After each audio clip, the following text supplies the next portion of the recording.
The part I'm going to read today is an example of how he brought in something that isn't always covered in a certain, the topic of equanimity.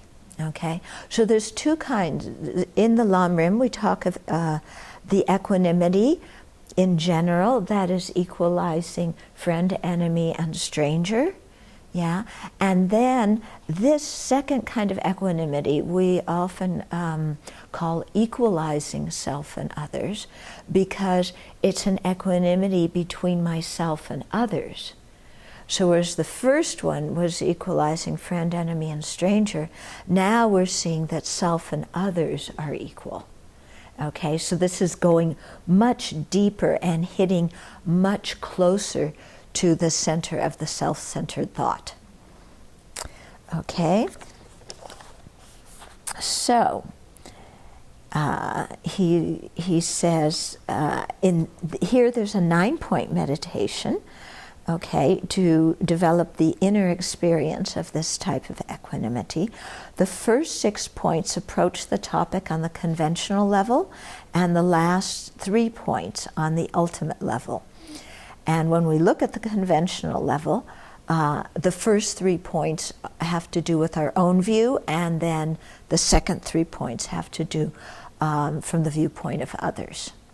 Okay, so first the looking at it from the conventional view and from our own viewpoint. So first, okay, all sentient beings have equally helped us immeasurably, undergone many hardships, and faced many problems for our benefit. When we take into account our beginnings and lifetimes, this is certainly the case. The kindness of others is certainly clear to us if we consider this life, since we have experienced it directly. But the same holds true in other lifetimes and in other realms. There we also received much kindness. Kindness does not have to be intentional. This is important. Okay, here kindness simply means that because others have done various things, we have received benefit. Without their efforts, no matter what their motivation was, we would be lacking many benefits. For example, thanks to other beings, we have a house to live in, clothes to wear, and so on. Our having these depends on the efforts of other sentient beings. We may think, but I paid for this. But the money is also due to their kindness. And then we think, but I worked for the money, but the work was also given to us by others. Okay. When we were born, we didn't have a penny or even a rag to cover ourselves. Everything we have owned, eaten, worn, and so on has come to us through the kindness of others. It's all thanks to them. Okay, then the second point is we may think in response that sentient beings also harmed us sometimes. But the help is thousands of times greater. For example, if we check just our present situation, we see some help us directly and some indirectly. Okay. So many people are involved in growing, transporting, packing, and preparing the food we eat. Many people work together to construct the place we live, to making the clothes we wear, the roads we drive on, and the vehicles we drive in.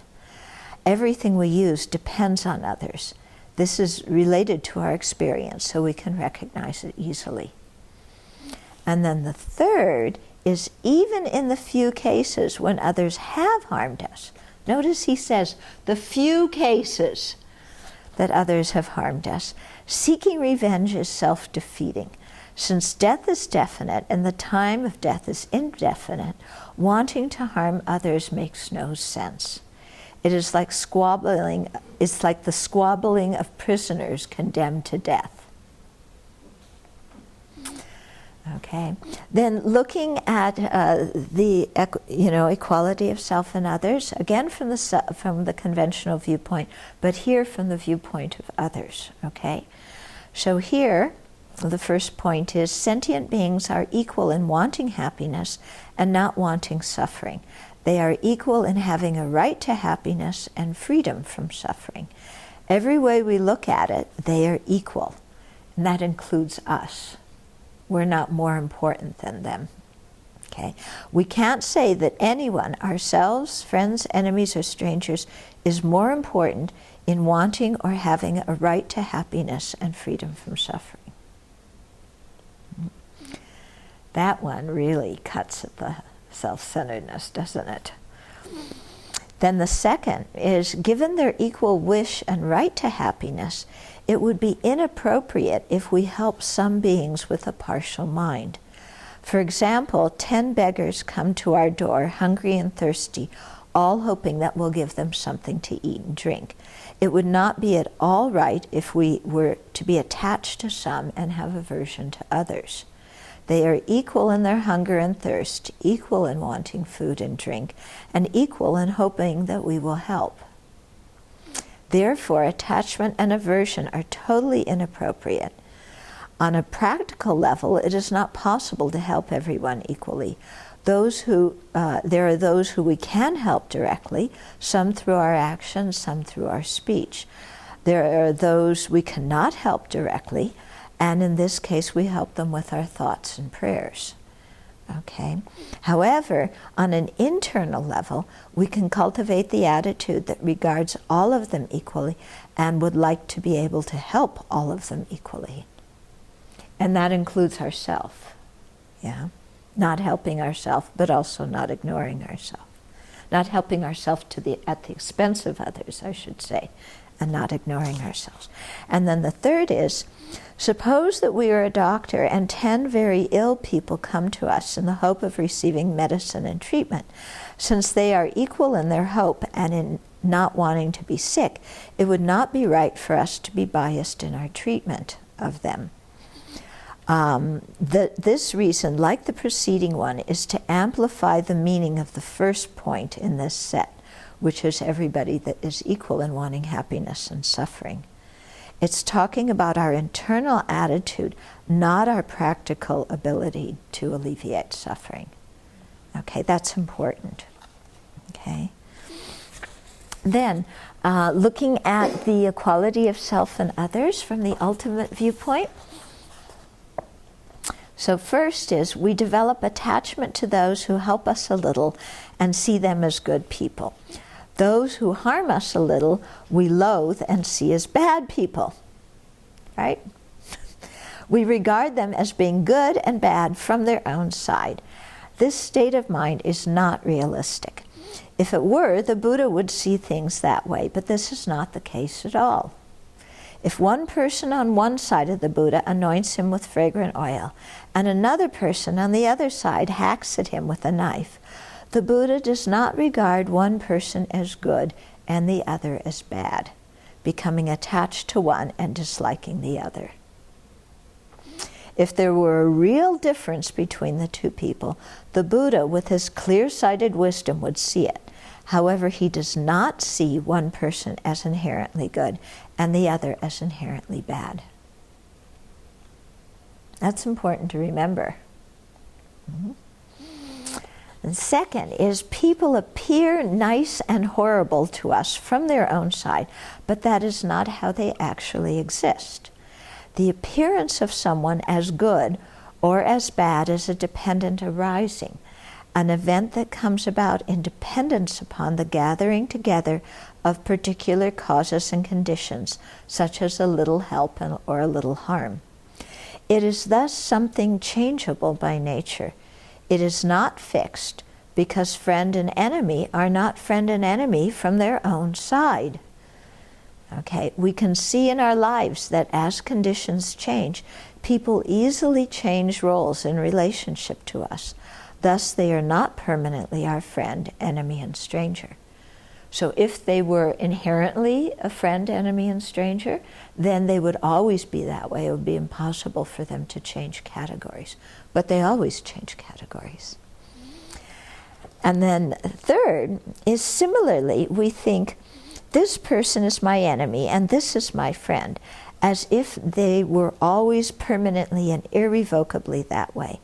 In fact, friend and enemy are relative. It's like saying this mountain and that mountain. We call the mountain we stand on this mountain, and the one on the other side that mountain, right? When we look across the valley. But if we crossed over to that mountain, it would become this mountain, and this mountain would become that mountain. Thus, this mountain and that mountain do not exist from their own side. They are relative. It is similar with those whom we call friend and enemy.